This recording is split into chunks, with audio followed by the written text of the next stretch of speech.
ഹൈക്കോടതി ഉത്തരവിന്റെ അടിസ്ഥാനത്തിൽ തടി കയറ്റിപ്പോയ ലോറി കൊല്ലം കടയ്ക്കൽ പഞ്ചായത്ത് പ്രസിഡന്റിന്റെ നേതൃത്വത്തിൽ CITU തൊഴിലാളികൾ തടഞ്ഞെന്ന് പരാതി. Kadakkal panchayat president M. മനോജ് കുമാർ അടക്കമുള്ളവർക്കെതിരെ പോലീസ് കേസെടുത്തു. ഭാരവും വഹിച്ചുകൊണ്ടുള്ള ലോറി കടന്നുപോകുന്നതിനാൽ റോഡ് തകരാൻ സാഹചര്യമുള്ളതുകൊണ്ടാണ് ലോറി തടഞ്ഞത് എന്നാണ് പഞ്ചായത്ത് പ്രസിഡന്റിന്റെ വിശദീകരണം. കടയ്ക്കൽ അമ്പാടിമുക്കിൽ പ്രവർത്തിക്കുന്ന തടിയാടിന് മുന്നിലായിരുന്നു സംഭവം. ചിതറ സ്വദേശി അരുൺകുമാറിന്റെ ഉടമസ്ഥതയിലുള്ളതാണ് യാർഡ്. നേരത്തെ CITU തൊഴിലാളികളും ഉടമയും തമ്മിൽ തർക്കങ്ങളുണ്ടായിരുന്നു. തുടർന്ന് അരുൺകുമാർ ഹൈക്കോടതിയെ സമീപിച്ചു.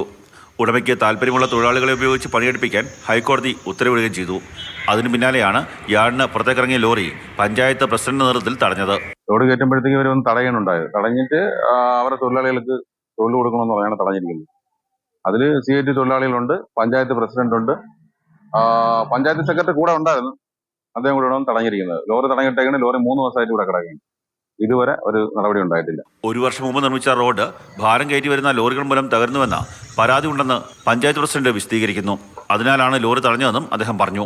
ഞാൻ ചെന്ന് പറഞ്ഞ ഇത്രയും ടണ്ണേജ് വെച്ചുള്ള വണ്ടി ഇതിലേ പോകാൻ കഴിയില്ല എന്നാണ് പറഞ്ഞത്. എന്നിട്ടും പറഞ്ഞ് നിങ്ങൾ ചെറിയ വണ്ടി കൊണ്ടുവന്ന് ബാക്കി അതിനകത്തുള്ള ലോഡ് നിങ്ങൾ എടുത്തുകൊണ്ട് പൊയ്ക്കോ എന്ന് പറഞ്ഞിട്ട് പോലും ഈ പറയുന്ന പുള്ളിക്കാരൻ അതിന് തയ്യാറായില്ല.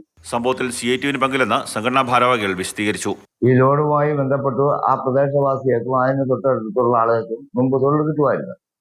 തൊഴിൽ കിട്ടിക്കൊണ്ടിരുന്ന സാഹചര്യത്തിൽ പെട്ടെന്ന് അവിടുന്ന് തൊഴിൽ കിട്ടാതിരിക്കുകയും ആ മേഖലയിലുള്ള തൊഴിലാളികളെ ആകെ ഒഴിവാക്കുകയും ചെയ്ത സാഹചര്യത്തിലാണ് അവിടുത്തെ ജനങ്ങളൊന്നടങ്കം ഇതിനെതിരായ പരാതിയായിട്ട് വന്നത്. ലോറി തടഞ്ഞ സംഭവത്തിൽ പഞ്ചായത്ത് പ്രസിഡന്റ് അടക്കമുള്ളവർക്കെതിരെ പോലീസ് കേസെടുത്തു. മാതൃഭൂമി ന്യൂസ്, കൊല്ലം.